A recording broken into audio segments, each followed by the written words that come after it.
വളരെ പ്രധാനപ്പെട്ട ഒരു വാർത്ത ഇപ്പോൾ പുറത്തു വരുന്നുണ്ട്. അത് സ്കൂളിന് മുന്നിൽ വെടിവെപ്പ് എന്നുള്ളതാണ്. ആലപ്പുഴ നഗരത്തിലെ സ്കൂളിലാണ് ഈ സംഭവം ഉണ്ടായിരിക്കുന്നത്. കഴിഞ്ഞ ചൊവ്വാഴ്ചയാണ് ഈ സംഭവം എന്നാണ് ഈ ഘട്ടത്തിൽ വിവരം പുറത്തു വരുന്നത്. +1 വിദ്യാർത്ഥിയാണ് സഹപാഠിക്ക് നേരെ വെടിയുതിർത്തത്. അതിൻ്റെ വിശദാംശങ്ങളുമായി എസ് ശ്യാംകുമാർ ചേരുന്നുണ്ട്. ശ്യാം, എന്താണ് ഇതുമായി ബന്ധപ്പെട്ട് ലഭ്യമാകുന്ന വിവരങ്ങൾ?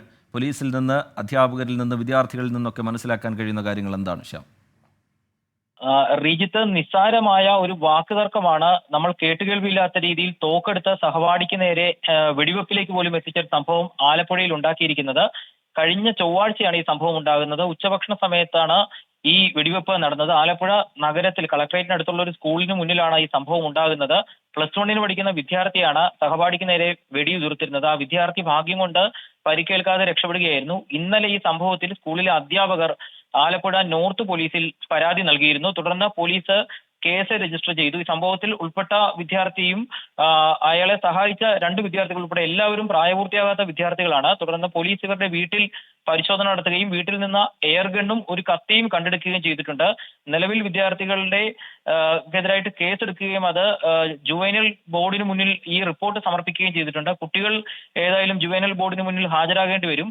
അസഭ്യം പറഞ്ഞതുമായി ബന്ധപ്പെട്ട തർക്കമാണ് തോക്കെടുത്തുകൊണ്ടുവന്ന് കേട്ടുകേൾവിയില്ലാത്ത രീതിയിൽ സഹപാഠിക്ക് നേരെ വെടിയുതിർക്കുന്നതിലേക്ക് പോലും കാര്യങ്ങൾ എത്തിച്ചതെന്നുള്ളതാണ് സൂചന. ഏതായാലും പ്രായപൂർത്തിയാകാത്ത വിദ്യാർത്ഥികളായതിനാൽ പോലീസ് വളരെ ഗൗരവകരമായി തന്നെയാണ് ഈ വിഷയം കൈകാര്യം ചെയ്യുന്നത്. ശ്യാം, ഈ അസഭ്യം പറഞ്ഞതുമായി ബന്ധപ്പെട്ട ഒരു തർക്കം അതിങ്ങനെ നമ്മളെല്ലാവരെയും വളരെ അത്ഭുതപ്പെടുത്തുന്ന തരത്തിലേക്കുള്ളൊരു ആക്രമണത്തിലേക്ക് നീങ്ങുക, ഒരു കുട്ടി, ഒരു വിദ്യാർത്ഥി എയർഗൺ ഉപയോഗിച്ച് സഹവിദ്യാർത്ഥിക്ക് നേരെ വെടിയുതിർക്കുക, അതൊക്കെ നമുക്ക് കേട്ടുകേൾവിയില്ലാത്ത സംഭവങ്ങളാണ്. പോലീസ് അത്രത്തോളം ഗൗരവത്തോടു കൂടി ഇതിനെ കാണുന്നുണ്ടോ? ഈ വീട്ടിൽ നടത്തിയ പരിശോധന, അതുമായി ബന്ധപ്പെട്ടുള്ള വിവരങ്ങൾ എന്തെങ്കിലും പോലീസ് പങ്കുവെക്കുന്നുണ്ടോ?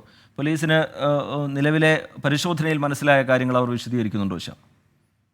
റീജിത്ത്, ഈ കേസിൽ ഏറ്റവും പ്രധാനപ്പെട്ട കാര്യം, ഈ കേസിലെ വെടി ഉതിർത്തയാളും അവിടെ നിന്ന് രക്ഷപ്പെട്ടയാളും എല്ലാം പ്രായപൂർത്തിയാകാത്ത കുട്ടികളാണ്. അതുകൊണ്ട് തന്നെ അതിനെ ആ ഒരു ഗൗരവത്തിൽ തന്നെയാണ് പോലീസ് കൈകാര്യം ചെയ്യുന്നത്. കുട്ടികളുടെ ഉൾപ്പെടെ ഐഡന്റിറ്റി പുറത്തു വരരുത് എന്നുള്ളത് നിയമപരമായ ഒരു പ്രശ്നം കൂടി പോലീസിന് മുന്നിലുണ്ട്. അതുകൊണ്ട് തന്നെയാണ് അധ്യാപകരുടെ പരാതിയിൽ കേസെടുത്ത ശേഷം ജുവൈനൽ ജസ്റ്റിസ് ബോർഡിന് മുന്നിൽ പോലീസ് റിപ്പോർട്ട് സമർപ്പിച്ചത്. കുട്ടികളെ ജുവൈനൽ ജസ്റ്റിസ് ബോർഡിന് മുന്നിൽ എത്തിക്കാൻ മാത്രമേ പോലീസിന് സാധിക്കുകയുള്ളൂ. ഏതായാലും ഇത് ഗൗരവകരമായ ഒരു വിഷയമാണ്. ഒരു വിദ്യാർത്ഥി വീട്ടിൽ നിന്ന് തോക്കുമായി സ്കൂളിൽ എത്തുക, അത് ഉപയോഗിച്ച് സഹപാഠിക്ക് നേരെ വെടിയുതിർക്കുക, ഇതുവരെ കേരളത്തിൽ തന്നെ കേട്ടുകേൾവിയില്ലാത്ത ഒരു സംഭവമാണ് കഴിഞ്ഞ ചൊവ്വാഴ്ച ആലപ്പുഴയിൽ ഉണ്ടായത്. ഇതിന് പിന്നാലെ ഇന്നലെ അധ്യാപകർ പരാതി നൽകിയതോടെയാണ് പോലീസ് ഇതിൽ കേസെടുക്കുന്നത്. ഏതായാലും സ്കൂളിലുണ്ടായ ഈ ഒരു സംഭവം ഒരു ദിവസം മൂടിവെക്കപ്പെട്ടു എന്നുള്ളത് വളരെ ഗൗരവമാണ്.